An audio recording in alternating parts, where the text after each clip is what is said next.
You're watching Global Trade This Week with Pete Mento and Doug Draper.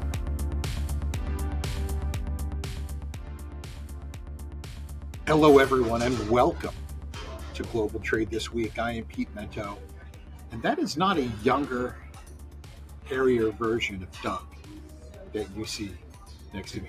This is 2 weeks in a row that Keenan Bra is with us. Keenan, are you trying to take someone's job? What's going on gunning, throwing elbows, just boxing out and getting the limelight any way I can. Hello, whatever world.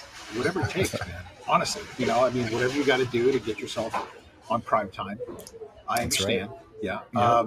You guys did a pretty good job last week. Thank you.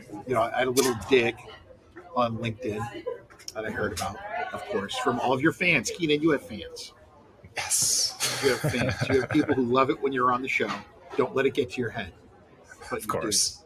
For those of you who don't notice how loud it is where I am at a Panera in beautiful Bedford, New Hampshire. Sources tell us that the Wi-Fi at Pete's apartment was terrible. So we're recording here today. And Doug is on assignment doing some pretty cool family stuff. So I'll let him talk. We'll let him talk about that. Yeah, we'll get the recap next week. All right, Keenan. But at least it sounds like... So you get to do... Oh, she sounds like what? I was just going to say, at least it sounds like you have pretty good internet quality, even if it's a little loud back there. You know what? Buy yourself a bowl of soup and some Diet Pepsi. You can hang out here for hours. Perfect. Yeah, so why don't you go ahead and kick us off, Keenan? Kick us off here. Last week, Tesla broke ground on a new Texas lithium refinery.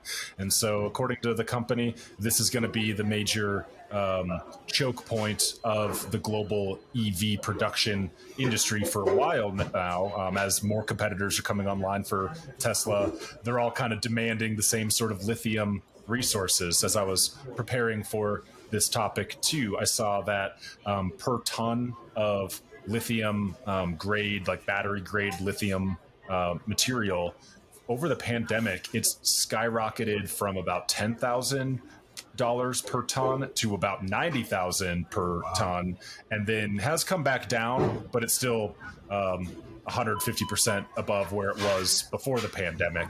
And then so as we're seeing more and more cars and Tesla's growing, other companies are growing, they're all going to be kind of demanding that same infrastructure. And a lot of it so far has been very much based in China. And so this will be kind of a big deal. U.S. design, U.S. company, U.S. location to refine ore that came from the ground or salt brine and turn that into refined battery grade material. So pretty big. I guess they're going to be trying to build 1 million electric vehicles by 2025, and this facility will make enough material to make those batteries. Yeah, this is a big deal. So whenever you look at any kind of important, innovative manufacturing, you'll begin to notice when they become financially stable that they will seek as much integrated supply chain as possible. So wherever they're able to manage the production of their own raw materials, sourcing of their own raw materials, and innovation of their own raw materials, these producers are going to try to do it. And, Tesla, it's Tesla. None of us should be surprised that they're going to do everything they can to get their arms around their own supply chain, whether that's leading with rare earth minerals, flat screens, any other innovation, and try to keep that within the U.S. Because I think they themselves, would tell you that they do want to globalize the product, but they also don't want to see it getting in the hands of people who want to steal it. So it was nice to see that it was coming in the U.S. Absolutely. Yeah, I was happy to hear that news, and we'll be excited to see how they develop it. You didn't happen to see what part of Texas it was in, did you? Corpus Christi. Oh. Yep, Corpus Christi. That's the first time I ever saw the ocean. Oh, really? When I was a little boy, my parents took me to Corpus Christi, scared the hell out of me. Right. Well, it's time for me to go to my first topic, which is it's time. I hope you've got your salt with you, because you got to take this one with you. All right. Reports coming out this week of a loosely planned meeting between China's top diplomat and one of our most important White House advisors, Andrew Sullivan, where they sat down and they talked about a lot of things. I don't know how many weeks it's been since the balloon. I probably should have Googled that. But, it's like one of those things where your buddy comes over and throws up on your couch and you get into a huge argument. It's like, it's been a couple of months. Come on over. Let's have a beer. Let's just get over it. So we had this big meeting. A lot of things were discussed, not the least of which was trade. And when it came to trade, big portion of that was, what are we going to do with regards to electric vehicles? What are we going to do with regards to the current trade war that we're undergoing right now? What can be done between these two, if you want to call them administrations, to try to bring peace, some sort of sizable peace? And when can we have a real conversation? So if you go to anything about diplomacy, you know that these are the talks that happen before the talks that happen before the talks. So this was more of a call to sit down, not a call meeting, to sit down and talk about publicly when they're going to have a bigger meeting between all the principals. Now, who knows what happened, in the room where it happens? Who knows what happened behind closed doors, in coffee lines, sitting in a bar? Who knows what happened? And that's where a lot of diplomacy does happen. But this is a great step forward. Now, at the same time, there was apparently a lot of chitter-chatter about China's support of Russia and their current conflict in Ukraine and our displeasure for it. Again, I'm going to give you another metaphor, Keenan. It's like your buddy who's in a relationship with somebody, you just don't like them. You know they don't like them, but you don't care. And that's kind of where we're at here. I mean, China's going to. I would love to have a dime for every time I've said this on the show. China's going to do whatever China wants to do. Like China's always got their own best interest in mind, and those best interests usually revolve around the progression of their economy, and the continued progression of their economy to that next state. So that has a lot to do with us. Has a lot to do with the West. But there's also a lot to be said for a continued positive financial relationship and energy relationship with Russia. So we can complain all we want. China's going to do what China's going to do. First reaction on this is it's amazing how fast our news cycle is going, where I had almost forgotten about the Chinese spy balloon. That was such a big deal, and it wasn't all that long ago. Yeah. But you reminded me, and it's been interesting lately with China. I've been hearing a lot, and maybe you've been seeing some of this. They're doing military practices and flights, getting closer and closer to Taiwan. You mentioned the trade war, but the CHIPS Act type stuff going on there. Doug and I last week were talking where we don't think it's necessarily in China or America's interest to try to escalate. So we want to come up with some sort of deal. But I agree with you. China's going to be acting as a rational economic agent where they're probably still going to want to be doing trade stuff in Africa, trade stuff with Russia.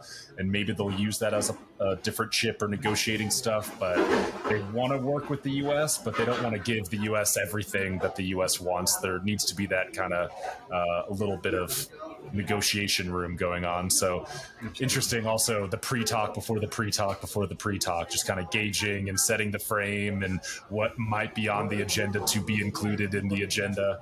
Interesting times. It's madness. I gave 3 speeches in 3 days last week. New York, I went Dallas, New York, and Fort Lauderdale, right? So this is miserable.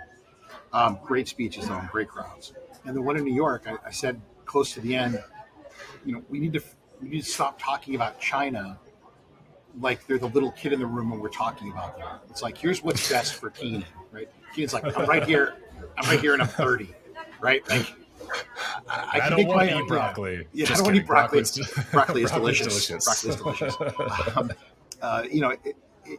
It's this sort of attitude that we've had at the West of, you just settle down now and we'll take care of it all. China's like, shut up. And I can understand that. So I think what we need to do as trade professionals in particular and as supply chain professionals, many of whom have spent a lot of time in China, is remember that we're not in a position to dictate to any sovereign government how to manage their economy. And we should respect the fact that we're not in a position, nor should we be, to dictate the economy of any sovereign nation.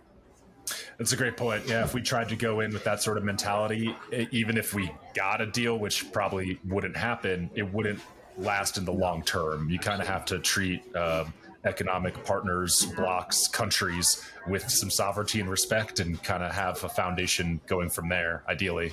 Yeah, completely. All right, Keenan. Well, that brings us to halftime, brought to you by your employer, Yes. Caplogistics. To learn more about Caplogistics, please do visit them at caplogistics.com. They are a fantastic supporter of Doug and I and our endless ramblings, and from time to time, Keenan's cogent, and very, very time sensitive and punctuated, non-rambling points. And we do appreciate them and their continued support. I don't even know how long it's been at this point. It's been years that they've been supporting us. So thank you so much to the folks at Capital Logistics. All right, Keenan, you want to go first for halftime? Yeah, let's kick this off. Don't know how cogent or not, but it definitely is a topic I could ramble on for a while about. So today, talking about AI for the halftime, and specifically the CEO of OpenAI, of ChatGPT fame, Sam Altman, will be testifying before Congress this week. And so could be a big discussion, and we could take it any parts that seem most interesting and relevant. But this is all within a backdrop of lots of amazing steps in what AI is, especially with these large language models, the base, and then the training on top of them, what they can do. You know, we've seen from GPT 3.5 to GPT 4 went from the 10th percentile of passing the US bar exam to the 90th percentile, right? So not only, automated jobs in the past of blue collar type things, this is actually going towards highly paid professionals, and what that could all do. So there's backdrop of security concerns, people like Elon Musk, who had been involved with initial money for OpenAI, as well as many others. A high-level person from Google recently stepped down, citing concerns and safety, and there probably is very legitimate safety things, whether Skynet or a military arms race type things. But there's also been some interesting discussions I've been hearing where some people are thinking that Sam Altman and OpenAI may be kind of like the last competitor to be a startup getting in, where now the big boys, the Apples, the Microsofts, the IBMs, the Googles, they're going to want to use this cozy relationship with DC to set up a very favorable regulatory regime to prevent new upstarts from getting in, maybe enough where they could acquire them, but no one to really challenge their position. And that's also coming as a backdrop. There was, I think, like an internal leak, something people have been reporting on, so I'm not breaking news here, but a senior Google engineer has been claiming in internal discussions about how their company's AI lacks the secret sauce, where it's not super defensible at this point, which is why they hadn't released Bard and everything until ChatGPT kind of came out with some competition, and they had to keep up because otherwise people might be going to Bing if Bing's got ChatGPT. I don't know if you've played with it yet, but Google's brand new Bard is pretty cool. Bard is awesome. It's able to do Google searches, more up-to-date information than the GPT trained stuff. And so they're competing, but I'm imagining there's also, like, is it all just about the safety? We'll probably see that in the headlines, but there's probably also, can we make some sort of regulatory moat where we don't have a technological moat right now? Yep. Well, Keenan, I love Elon Musk, and I'm a nerd. I'm a nerd for the Musk. Don't own a Tesla. Don't know if I ever will, but I'm a nerd for the Musk. And he came out just railing about, AI and really upset about it. Something's got to be done about it. And then he started recently, just like called up Lex Friedman and said, "Here's a crap pile of money. Go, take what we've already got, take it to the next level." It's like, which one is it, bro? Like, are you worried about the world falling apart because of AI, or is this really an opportunity? And I think that's what's got me so concerned, Keenan, is up until now, AI, machine learning, and even to a degree quantum computing, was either a government-backed idea and concept, scientifically backed idea and concept. It was not a profit-driven idea. And now all these people, like Musk, like Bezos, who handed over to the folks at ChatGPT just barrels of money. And we're told this is not going to be a profit-generating enterprise. Well, now it is. And they have no ownership in it, and they feel a little bit duped. So I'm wondering how much of this is, yes, we're worried about Skynet and the rise of the machines, and how much is it, I'm more concerned about the fact that I didn't get mine on the way up. So I'm fascinated by all of that. But then there's the other part of me that's very pragmatic, that has been paying. I spoke last week to all these law enforcement people when I was in Texas. I said, "How much do you know about quantum computing?" And blank spaces. It's just not something they focus on. Mm-hmm. And I said, IBM's apparently at Osprey now. They were at Eagle. Now the new processor's Osprey. Then after Osprey, it's Condor. And then by the time that they get to Condor, they're going to hit Q-Day, which means that they'll just shred RSF. They will shred 128-bit encryption. That's the day where they're at 1 million qubits. And then from there, they go to Flamingo, which is the next chip. And Flamingo will be able to work, like you can put them in series like we do in chips now. And you add AI to that, AI right now, it's just going through the internet, and it's like taking screenshots of crap and then cutting and pasting something for you. I mean, great. And it's incredibly useful, don't get me wrong. But what happens when we allow it to do? Mm-hmm. Not just to say, but to do. Be an agent. It's already starting, so it's not quite where I think you're thinking a few years in the future, but already people are spinning up auto GPTs where you tell it like the end ultimate task. I want an app that rates tequila or whatever it is. And then it's on the cloud and it has these connections. They're making all sorts of different add-ons and things. But the auto part allows it to come up with prompts to then prompt itself to do things. You give it a credit card, you give it access to servers, it'll spin up and do stuff. It'll implement code. It's not perfect yet, but we're getting closer and closer to that point where what if it starts making a bunch of money? Yeah. And that's the other side of this, Keenan, is where is ChatGPT? Where's AI? Let's stop calling it ChatGPT. Sure. Where's modern AI going to end up being used the most?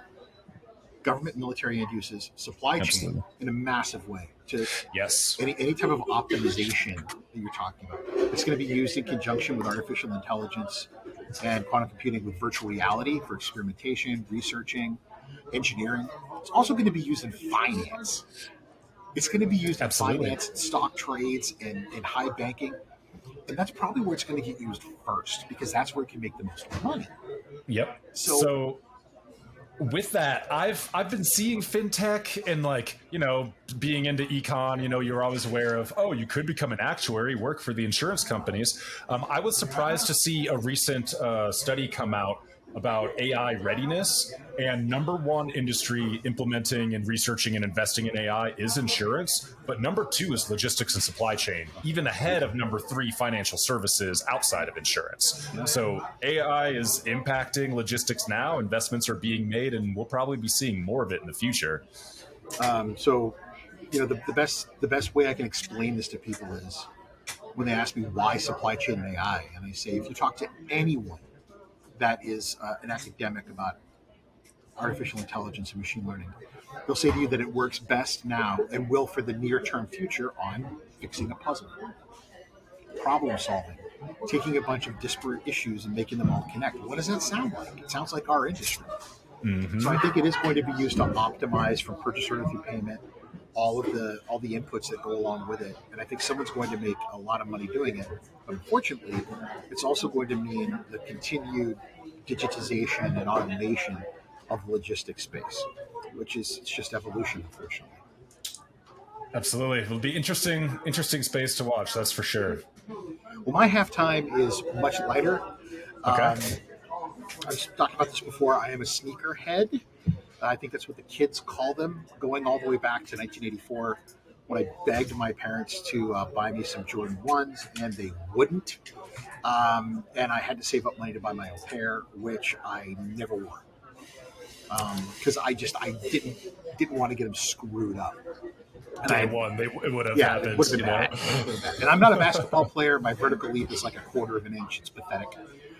For me, it was all about hip hop. So Adidas and Nike were a big deal to me, and I love the way that Jordan 1s look, and I love the way that the mid, all of them, all the way through Jordan 1. On top of that, maybe his oldest, our oldest, is really into it. He's done an excellent job of buying things off of apps, buying things when they first drop, and making money off of it, which unfortunately has turned me into that person too. So I was excited recently when I saw that there was a movie coming out with Ben Affleck and Matt Damon called Air. It was in theaters for a short amount of time, but it's currently on Prime and it's killing it. Everybody's watching. And the story is quite simple. It is a dramatization of Nike's work and the complexity and how hard it was to convince the fifth, I think he was the fifth round pick, or fifth round pick, I think, in the NBA draft that year, Michael Jordan, to come to Nike. And it's a fascinating story. If half of it's true, it's great. The end result is that Michael Jordan, the best estimate right now is that direct payments from Nike, he makes about $250 million a year. He was the first professional athlete with American sneaker companies to negotiate a percentage of the sale of every piece of clothing. So is that how it works? That's how percentage of sales. Yeah. So up until then, you got your $250,000, you got your $100,000, and that was it. Michael Jordan's mother said, if he's going to go out there and sell these, he wants the people who are buying it to know that money's going to Mike. And mother always knows best. Smart yeah, move. Mama did know best. He wanted to go to Adidas because, just like me in 1984, 85, he was really into Run DMC and hip hop and that whole culture. And we wore Adidas sweatsuits. We wore Adidas shell toes. We lived in Adidas. But the long story short of why I brought this up is most of the movie is not necessarily congruent with the facts. So if you look it up, the guy that apparently convinced Michael to come was fired about a couple of years later. He didn't last very long with the company. He and Phil Knight got into it, and he was out. They don't mention that in the film. Michael Jordan, to this day, says he doesn't really know that guy. Although in the movie they make it, he's such a mover and shaker. And then they make another point, which only take a second to Google. In passive income, so including his $250 a year, Michael Jordan makes around $400 million a year from the year. Wow. Between it being used in commercials, it being used in movies, it being used in whatever. Every year, the $250 million he makes is more than he made in his entire basketball career. Wow. And when you start to bring in the passive income, he is, with the exception of one racehorse, the highest paid athlete in the history of sport. And, wait, there's a racehorse? Yes. I mean, there's a lot of money in the racehorsing, but I've never heard them compared before. After the racehorse has done racing, of course, its genetic material, right, is incredibly valuable. So if you look up, I think it's Stormcat is the number one. It's made billions for its own. And now the problem with all that is, of course, we're talking about genetically modifying horses and will that be important? Anyway, my point is, it was an incredible story. It's a fascinating conversation about negotiation.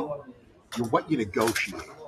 And sometimes it takes one person believing in you to make that negotiation worthwhile. The second thing I really wanted to bring up about this movie was dig a little deeper, because what's being told to you in this biopic is not necessarily the way the story actually. 100% reality. Yeah. Well, it still sounds very interesting. Fascinating. And then I'm also interested in, where does it diverge? What actually happens? Very cool. I'll have to check that out. Thanks for the recommendation. Check out Air on Amazon Prime. It is streaming free. All right. Everybody wants to dig it. All right, Keenan, what's your next topic, buddy? Very nice. Next topic is bringing it back from technology to a little bit more logistics and supply chain, a little bit of forecasting. The topic is flatbed demand remaining strong despite housing pullback. So the last couple of years, a lot of flatbed demand has been coming from housing construction when there just wasn't enough. I mean, I'm here in Denver, but all throughout the country, there's been quite a bit of that. Now, there is a bigger than expected slowdown in housing. However, that's not been impacting the U.S. and U.S.-Mexico flatbed market so much, because it's being replaced by an increase in construction for warehouses, large warehouses along interstate corridors, as well as factories. Kind of tying back into the Tesla situation, they're not the only ones building some very large factories here in the U.S. and also Mexico. Kind of a piece of the story, too, is that the demand is staying strong in the U.S., as well as a lot of flatbed going back and forth between U.S. and Mexico. Kind of in what Doug and I were talking last week, and you guys have been talking generally, where there's a little bit of reshifting of supply chains. Things that were made just in China now are a Chinese company in Vietnam, and maybe a Chinese or a non-Chinese company in Mexico, kind of like where my Toyota Tacoma was built. Japanese company built in Mexico. There's more of those industrial parks being built on the U.S. and Mexico side. And so despite the housing pullback, there's a fair amount of demand for these flatbed assets. And I know we have a lot of customers that need and rely on flatbeds. So it's just one of those things that people should be aware of, shippers should be aware of, and try to plan your large projects out ahead of time. Well, that's the important term right there, Keenan, large projects. So typically, in difficult economies, so whether it's an economic slowdown or a recession or a depression, you name it, companies are going to invest in infrastructure. People are going to start to build it. It's funny. Most of the major airports and ports were built in really crappy economies. You know, you have bridges built. You'll have bus terminals. Well, why? It's because money's cheap. And there's lots of labor. And generally things are cheap. And folks just want to keep people working. It's, from a regulatory perspective, it's easier to get things going. So you build in economically complicated times. And then you ramp up the use of them in economically uncomplicated times. Right now, money's not cheap. You know, it's actually very expensive to get a hold of a credit instrument if you're a corporation. So you say to yourself, well, if that's the case, what's going on with flatbeds? It's like you said, people are moving production all over the place. They're not necessarily getting engaged in large infrastructure. They're moving energy. They're moving stuff from place to place. They're building warehouses. Regardless of the fact that money costs so much, they're still taking the opportunity to build in what is a difficult and complex economy because they know eventually it will come back. And they want to have the infrastructure, they want to have the assets in order to take advantage of it. So yeah, man, it's one of the places where in the logistics industry right now, although you have seen a lot of softening, everyone's so excited that like ocean rates are up a couple of percent, right? Flatbed, no. Flatbed has been a very strong market, particularly out of Mexico, as you said. Interesting stuff. And my story was mostly based on business and private demand, though there were some reports about a little bit of the government stuff going on too. So you were describing building in hard times. You're reminding me of, you know, more Great Depression type, large infrastructure type building. So it seems like there may be some government infrastructure stuff going on. I'm not sure what specific projects, roads, energy type stuff is going on there. I was seeing a lot of private, but some of the infrastructure bill, which may be clean energy type stuff, could be a part of that too. Yeah, absolutely. All right, well, I get to close the show out this week, and I get to do it with a real head scratcher. So I think we've talked about making a coin, haven't we, Keenan? We have. Yeah. So, you know, there was this one time where my daughter, who says a lot of dumb things, said to me, Dad, if we owe all these other countries money, you know, why don't we just say to them, come and get it? If you think we owe you money, come and take it from us. I mean, you could tell she's definitely the great granddaughter of a gangster, right? So it's like, oh, you want your money? Come get it, right? Come get it. I said, okay, well, that's not how the world works. And she said, well, you complain all the time about inflation. We should stop printing all this money. Why don't we just print a bunch of money and pay our own bills with it? And I said, go to your room until you understand inflation. Right? Well, we talked on the show before about this concept of minting a coin from platinum and saying it's $1 trillion coin and just putting it in the bank and using it to then take that recovered currency or that liquidity and use that to pay down cost rather than continuing to raise the debt ceiling. And it's one of those things like talking about aliens or Bigfoot. You're like, yeah, okay, sure. Well, now you've got congressmen, you've got senators, you have people at the Fed talking about it. I mean, you had Janet Yellen chatting about it, and I thought, have I been microdosing mushrooms and not realizing it? What is going on here? People are serious. Keenan, are we really going to mint the coin? We might be. I am in the same boat as you, where it was something that it was more of like a fun thought experiment. What would be the repercussions? How would this work? And slowly it's turned into like, well, we could maybe do this. You know, it really depends on optics. That's one of these things I find fascinating about economics, where it is a science and there is external reality going on that could be described by different models or math formulas. However, it's also a social thing. So whether or not we try it or whether or not it works has a lot to do in my mind about how strong of confidence you could rally behind why we're doing it, the benefits, how it's going to go in the future. If it's done in a way where it undermines confidence, then, to your daughter's point, hey, come and get it. Yes, we do have a large military, but then you kind of like break trust and confidence and all these things. And then you don't have access to international investors' money at the same low interest rate that we have been enjoying, which is important for us to continue. Otherwise, we might not be able to afford it. And so it really depends on, if the political side is so bad in Congress that they can't raise the debt ceiling, is he going to be able to muster the confidence? I don't know that Joe Biden can speak eloquently enough or muster that global confidence to do it, but they're talking about it more so realistically than I've ever heard in the past. I don't even know if it's legal, Keenan. It might not be. and I don't know what the process. Apparently, the Fed's just told to do it.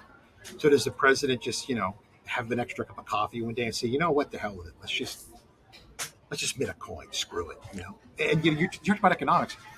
You sit in your coursework as an undergrad and as a graduate student, and you hear the following phrase all the time: accept rationality in this equation. Accept that the players are all rational, the actors are all rational, and that any externalities to the income are rational. Nothing is rational about the world around us. If you've ever been in a relationship, ever been a parent, ever had employees, irrationality is all around us, And then eventually you get to go work on a PhD and you're teaching classes. And you have to keep saying to people in these courses, we're assuming rationality here. And then you're turning them into little idiots, in economics. You made a great point. When we're talking about minting the coin and having it effective, we're not thinking about all of the irrational things that people will begin to consider that. What if every other country in the world just starts doing that? Great point. What if everyone else is like, I make my own money too. So here's my Gnipknops from, whatever country it is, and I just made $1 trillion of them. You're welcome. Right? Well, let's just stop the money. I don't know if anything is, but the fact that this has gone from, like you said, a thought experiment amongst dateless nerds to something that Congress and Senate is talking about is fascinating. It is. So we may be hearing more of this because aren't we coming up on a debt conversation here pretty soon, June or June I don't 1st. Know the date. June 1st. Yeah. We've only got a couple of weeks, and they're freaking out because they're the right wingers are fired up to hold this thing hostage. So President Biden's terrified. Now, I realize that all conversations about economics are based on fantasy. So for me, I'm okay with all the irrationality because, it's like my daughter running into my room and saying there's a monster under my bed. I know there's no monster because I know there aren't any monsters, just like how I know that the economy is all based on lies. See, you're going to get us taken off of YouTube with these conversations. But economics is basically, it's nothing but all of us agreeing on certain criteria, holding it sacred, and then not going over those lines. A dollar is worth $1, and I can use it to buy things. But if all of a sudden we all decide that blades of grass are currency or hugs, I can start buying, my Diet Pepsi and my bowl of soup for hugs, if that's what we decide. So yeah, man, it's madness, and I kind of hope that they do it just because I like to watch things burn. I have safety deposit boxes full of bars of silver and gold. So I'm waiting for crap like this to happen. So with that, my first question that always comes to my mind, is this good for Bitcoin? Perhaps it could be, where there's an artificial limit on what it goes up, but then bring into your topic earlier, eventually some of these quantum-powered computers might be able to break the SHA-256 type stuff. So I don't know if Bitcoin's going to be around as long as gold will be around. What happens with that, Keenan? Does that become the great, like Y2K of finance when we get really close to Q-Day and someone says, we have to rewrite the code of Bitcoin? Like, what do you do? Because you'll crash wallets like that. In the past, they have to do these kind of consensus things of, hey, someone submitted this idea, people like it, and get all the nodes to agree. But that does get trickier when there's a lot more money at stake, like in the future, we're getting closer. Maybe some people want it not to work. I don't know. May not last as long as gold, but it could do well here in this short term. Maybe at risk of going a little bit long, something along the related of the $1 trillion coin that I was seeing people talk about recently is, why don't we, the U.S., pull our gold out of Fort Knox, Treasury, Fed deposits, and then redeposit it at a higher amount? Right. Supposedly it's only valued at like $42 an ounce currently, but it's obviously like $2,000 an ounce, and so we could get a bunch that way. Wouldn't have any printing through a coin, but maybe there's some other options, or maybe they just don't want people looking at gold or realizing how the US dollar's lost 98+% of its value against gold. I don't know. Do all that math, man. Think about how many people are going to just realize the ridiculous notion of how the global economy works, which is one. And then second of all, what that would mean for gold prices if the U.S. did that. I mean, you have a deflationary pressure on gold prices, which would be bad for banks, be bad for all kinds of people that are invested in it, which is bad for politicians who need that money in order to continue to run. So, but it is an interesting idea, a very, very interesting idea that would probably be less impactful than minting a coin out of thin air. So I would be shocked by it. I mean, you can get I just bought one this week. You get a 10-ounce bar of gold for like $290, right? $290 something. Silver, sorry, not gold, silver. And gold is at, what is it at right now? It's something ridiculous. It's roughly 2,000. Let's look it up. Yeah. So the reason I bring this up is that silver still is very volatile. It depends a lot on the global economy. Gold is volatile, but it's not so volatile that it just dumps in value. It just doesn't happen. Mm-hmm. So having some as part of your portfolio is smart, and owning the physical gold, in my opinion, I don't trust anybody. So having physical gold in a locked box in a bank that no one's going to steal is it's just smart. But this would, if you were to do that, take the gold out and put it back in. Oh my God! First of all, I would have to put together my own Ocean's 11 Keenan just to try to steal part. Imagine that 1 trillion coin. Someone stealing that one coin, because you do have to deposit it in the treasury. So it's going to be like, because apparently it's worth real money for a time. Possession's worth 9 cents of the law, but when there's only one item, the provenance might be under heavy scrutiny. Just a bunch of ex-Navy SEALs and a bunch of dudes from Mossad just rolling up in Humvees, just going to steal that one coin. It'd be the greatest movie ever. Why aren't we writing it, Keenan? I would love to watch that. Absolutely. That'll be our Netflix special that you and Doug and I write. The Treasury decides to make the $1 trillion coin, and then we put together the greatest group ever to steal it and hold it ransom. Can't wait. Yeah. Stay tuned. Coming to a theater near you or Netflix near you. The Coin. 2024. The Coin. The Coin. A Cap Logistics production. Yeah. Perfect. Yeah. All right. Well, it was great talking to you, Keenan, as always. You've got to take us out, buddy. Well, thank you, everyone, for joining us for another edition of Global Trade this week. And I hope you all have learned something new, had some interesting thoughts and laughs, and have a great rest of your week. Thanks again, Pete. Really enjoyed it, as always. And have a good one yourself. You too, buddy. See you next week, Doug. Bye. Bye.